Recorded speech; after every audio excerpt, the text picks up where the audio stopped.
안녕하세요, 이원목입니다. 여러분 그 라이벌 아시죠? 라이벌 없는 세상은 재미가 없죠. 사실은 세상에는 역사를 보면은 엄청난 라이벌들이 많습니다. 근데 이 라이벌이라는 것이 두 사람이 겨루는 건데 너무 한쪽이 처지면은 이건 라이벌이라고 할 수 없죠. 적수는 적수인데 너무 처지는 적수는 적수가 뭐 안 되죠. 적수가 안 되니까. 이 라이벌이라는 것은 비슷한 수준이면서 서로 오르락내리락 하면서, 그러니까 서로 견제하기도 하고 미워하기도 하고, 그러니까 약간 애증이 섞인 그런 존재가 이제 라이벌이에요. 그리고 어떤 경쟁을 하거나 할 때 라이벌이 없으면 참 이게 기름도 빠지고, 그리고 어떤 솔직한 의미에서는 자기 발전이 안 됩니다.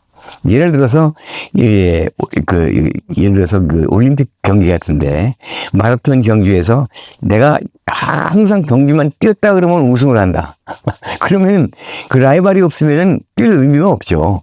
아무리 뛰어도 그냥 엉터리 뛰어도 우승하고 그러면 그런 법도 없겠지만은 그런 거는 의미가 없어요. 적당하게, 야, 제가 나보다 몇 초 빠르게 뛸까? 나보다 늦을까? 그런 아슬아슬한 그게 있어야지 이제 진짜 라이벌 의식이라는 것이 어떤 자기 발전에도 도움이 되는 것이죠.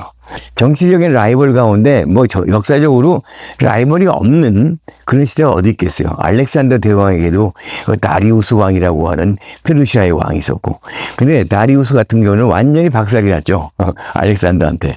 그래서 여러분들 그 얘기 아세요? 알렉산더 대왕이 인도수강까지 갔다. 인도까지 갔다. 그리고 많은 사람들이, 야, 알렉산더 대왕이 워낙 정복력이 많아가지고 인도까지 영토를 넓혔다. 그거 아닙니다. 그 알렉산더 대왕이 인도까지 간 건 뭐냐니까, 이 다리우스 대왕이 마케도니아에 쳐들어왔잖아요. 그래서 알렉산더 대왕한테 완전히 깨집니다. 그러니까 도주를 거듭해요. 그러니까는 거의 한 100여 년, 거의 200년 가까이 그리스란 나라가 페르시아 때문에 아주 그냥 피눈물을 맺습니다, 이게. 왼수 중에 왼수예요. 그러니까 피눈물을 흘렸던 그 왼수 페르시아를 갖다가 알렉산더 대왕이 내가 이 세상 끝까지 따라가서 박살내고 해야 말겠다. 그래서 쫓고 한 데가 인도수강까지 넘어간 거예요. 거기까지 넘어갔는데 그것을 정복력 때문에 간 게 아니라 사실은 알렉산더 대왕이 거기까지 어딘지도 모르고 간 거예요. 그러니까 어딘지도 모르고 갔는데 거의 건너가자마자 그 부하들이 난리를 친 거죠. 대왕님, 좀 집에 좀 갑시다, 좀. 지금 8년째 나와 있습니다, 지금. 마누라하고 새끼 못 본 지가 8년입니다. 이거 다 죽어요, 이거요. 그러니까 톡톡 날 것 같으니까 그때 할 수 없이 회군을 했는데 그게 사실은 인도라는 데도 몰랐어요. 그때 인도란 말도 없었지만.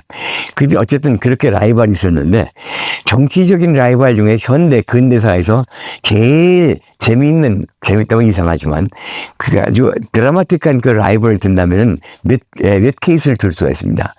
제일 대표적인 케이스가 바로 나폴레옹하고 윌리엄 피트라고 하는 영국 수사입니다. 나폴레옹이 29살 때 정권을 잡았죠. 거기서 총통이 됐어요. 그래서 33살인가에 그 프랑스 제국의 황제가 됩니다.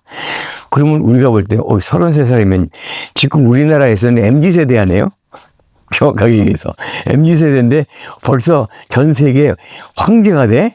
그렇게 얘기하는데, 그때 평균 수명도 짧고 모든 것이 빨리빨리 되는 시대니까 그럴 수 있다고 치는데, 나폴레옹보다 훨씬 더 빠른 사람이 있어요.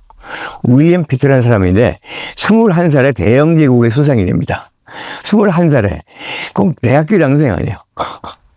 이게 말이 되나요? 사실은 이 윌리엄 피트는 소위 그 아빠 찬스가 있었죠.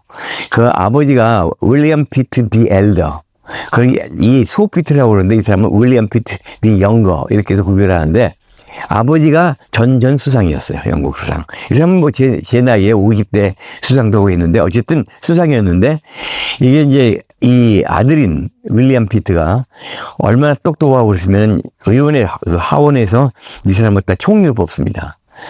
그때가 어느 시대냐? 바로 나폴레옹 시대예요.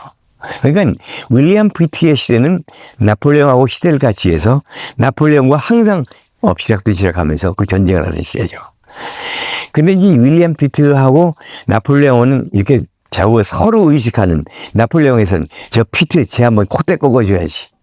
PT 입장에서는 나폴레옹을 저 어떻게 하면 꺾나. 그래서 이제 예를 들어서 나폴레옹이 1805년에 트라팔가르 해전에서 영국 해군에게 집니다. 그러면 윌리엄 피트는 봤지. 예? 우리 영국이 어느 정도인가. 그런데 나중에 이제 윌리엄 피트가 그 10살 많아요. 나폴레옹보다. 태어난 게 10살, 10년 먼저 태어났으니까 10살 많은데, 그래도 한 40도 된 39인가? 그때 이제 병이 듭니다.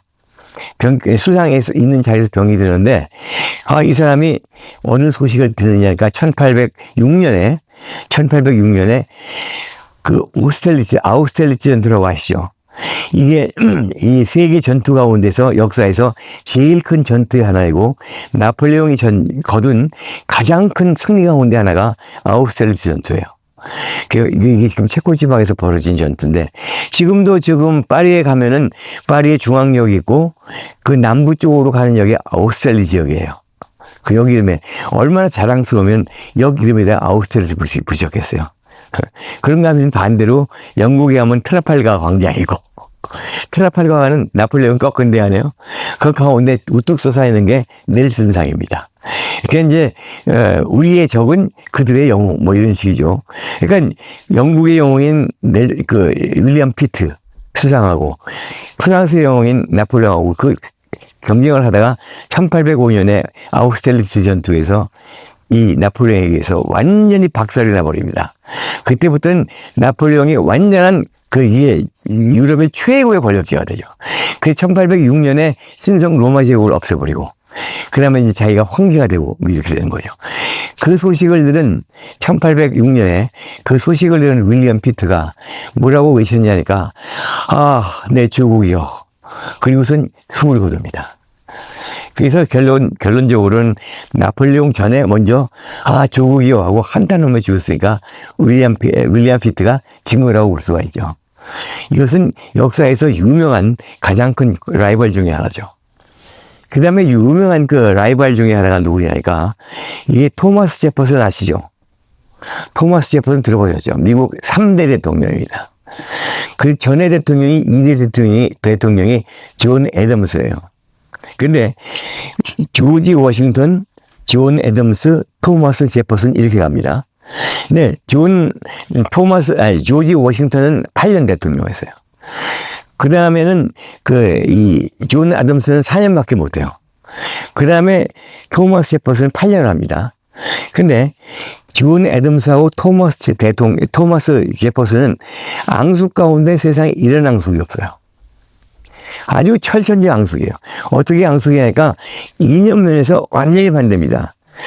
미국이 초창기부터 싸우기 시작한 게 미국이 생길 때 가장 큰 이슈가 뭐냐니까 토마스 제퍼슨 같은 경우는 우리가 유럽에서 이민 와가지고 이 미국이라는 나라를 만든 이유가 뭐냐.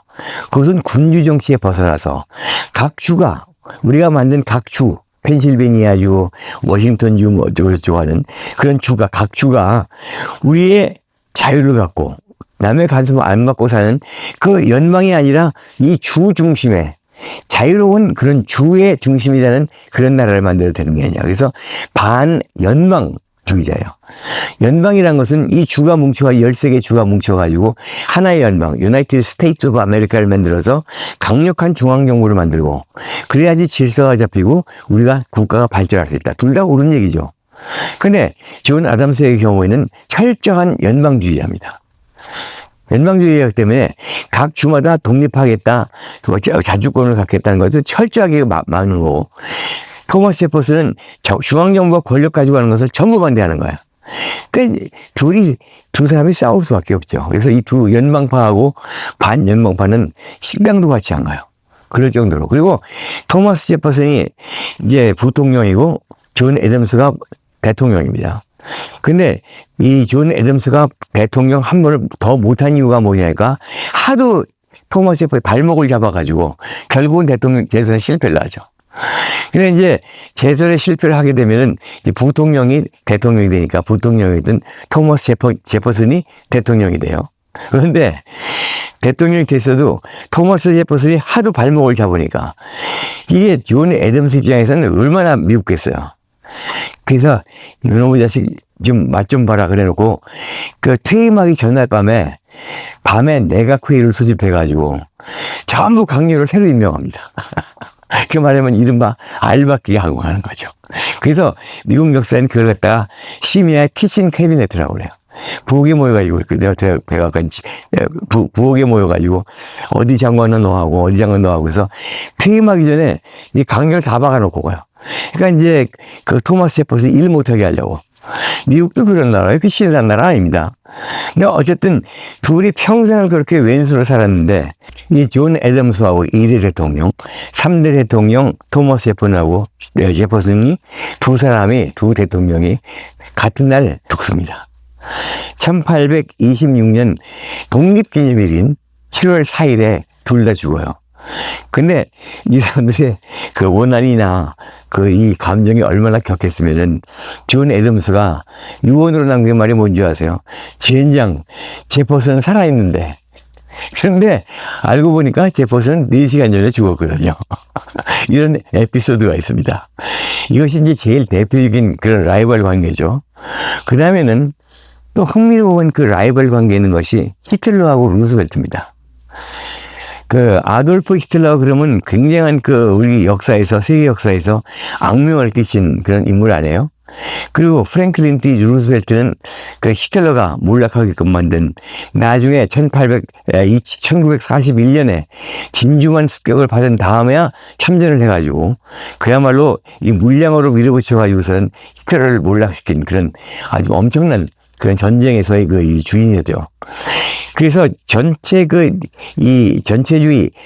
군국주의 진영에서는 히틀러가 왕초고, 그러면 연합군 쪽에서는 아무래도 처음에는 처칠이었는데, 처칠은 물자가 없는 영국의 전쟁 지휘관이었을 뿐이지, 모든 물자를 가지고 군대를 가진 것은 루스벨트였기 때문에, 루스벨트와 히틀러의 그 두 전쟁이었죠. 근데 신기한 것이 두 사람이 질 거는 게 똑같아요. 이게 1933년 1월 달에 아돌프 히틀러가 총통이 됩니다. 권력을 완전히 장악해요. 그래서 그 사람이 이제 피러라는 이름을 쓰면서, 피러라는 것이 인도자, 영도자, 총통 이렇게 번역을 하는데, 완벽한 그런 권력을 장악하는 것이 1933년 1월 달이에요. 근데 1933년 3월 초에 취임을 한 것이 바로 프랭클린 D 루스벨트입니다. 33년. 그래, 같은 날, 같은 시는 아니지만, 같은 해, 같은 봄에 둘 다 취임을 하죠. 그로부터 한 41년에 미국이 참전을 하니까, 41년부터 45년까지 거의 한 4, 5년 가까이, 이제, 히틀러하고 루스벨트가, 라이벌 관계를 유지하는 거죠. 근데 또 죽음도 참 아주 같은 시기에 죽습니다. 프랭클린 D 루스벨트가 굉장히 뭐라고 그럴까, 병약한 사람이에요. 대통령 되기 전에 이게 소아마비에 걸려요. 왜냐면 이 사람은 굉장히 부유한 집안에서 뉴욕에서 태어나가지고, 뉴욕 안에 별장도 있고, 이 호수가 있는 별장이 있을 정도로 굉장히 좀 잘 사는 집안인데, 어느 날 차가운 물에 수영하러 갔다가 소아마비에 걸려요.